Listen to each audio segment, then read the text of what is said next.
हाँ, यही सत्संग का प्रभाव है।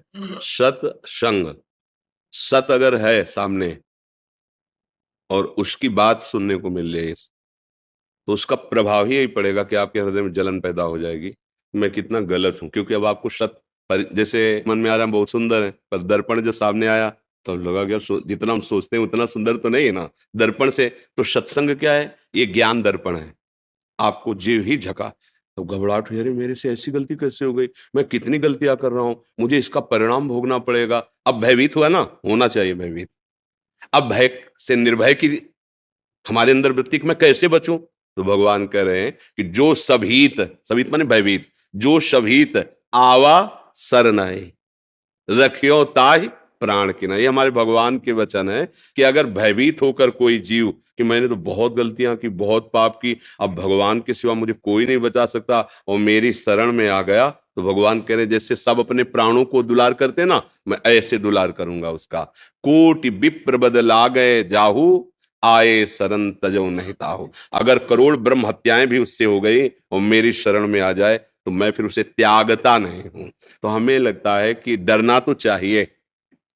इस डर से मन जो है गलत कामों की तरफ जाएगा नहीं, और भगवान की शरणागति हो जाएगी। क्योंकि भगवान ही एक ऐसे हैं जो बुरे आचरण वाले को भी गले लगाते हैं, दूसरा इस सृष्टि में कोई नहीं।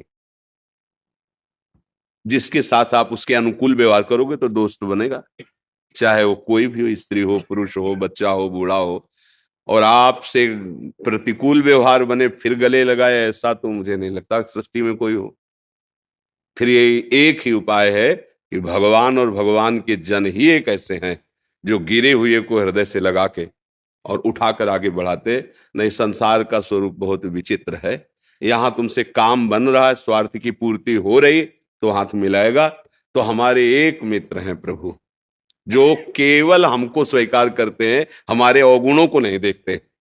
प्रभु का स्वभाव है जन अवगुण प्रभु मान नकाऊ, दीन बंधु अति मृदुल स्वभाव। हमारे भगवान का बहुत करुणामय स्वभाव है, बहुत करुणामय। जैसे किसी अरब खरबपति आदमी का अकेला लड़का हो और उससे कोई नुकसान हो जाए, कोई गलती हो जाए, और वो दौड़ के कि पिताजी गलती हुई, तो उसका हृदय भराएगा और कहेगा चाहे सारी संपत्ति लग जाए दांव पे, तू चिंता मत कर, मैं तुझे कुछ नहीं होने दूंगा। तो आपको विश्वास हो जाता है ना, हमारे प्रभु तो अनंत ब्रह्मांडों के मालिक हैं। अच्छा, पिता क्या है कि कानून के आगे उसको भी झुकना पड़ेगा, लेकिन जिन्होंने कानून निर्माण किया वो हमारे प्रभु हैं। वो जब कह रहे कि माफ, तो फिर हम बहुत बार उदाहरण किया है कि न्यायालय विभाग में वकीलों के द्वारा प्रमाणित हो गया दोष और उसकी सजा हो गई कि इसको फांसी की सजा दी जाए, अब तो कोई नहीं क्षमा कर सकता ना, बस एक राष्ट्रपति है क्षमा कर सकता है। ऐसे ही हमसे पाप हुए माना, उनका दंड भी हमने नरकों में पढ़ा सुना शास्त्र में कि ये नरक में ये दंड मिलता है ऐसे पाप करने वालों का, वो भी पक्का सत्य। पर एक उपाय है, भगवान गरज करके कहते हैं सर्वधर्मान परित्यज्य माम एकम शरणम व्रज अहम त्वाम सर्व पापेभ्यो मोक्षयिष्यामि मा शुचा। एक राष्ट्रपति फांसी की सजा माफ कर सकता है, तो अनंत ब्रह्मांडों के स्वामी प्रभु कह रहे हैं मैं तुझे सर्व पापों से मुक्त करूं। तो डरना, तो हम ये नहीं कह रहे कि ना डरो, नहीं डरोगे तो मन फिर उन्हीं पापों में करेगा कि बाद में भगवान से फिर क्षमा मांग लेंगे। ऐसा सिद्धांत नहीं है।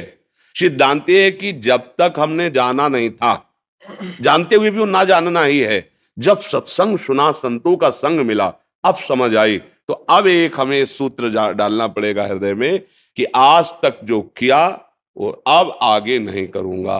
अगर कहीं विवश होके फिसल के होता है, वो भगवान अंदर बैठे हैं, वो संभाल लेंगे, उसका कोई आपको दंड भोगना नहीं पड़ेगा।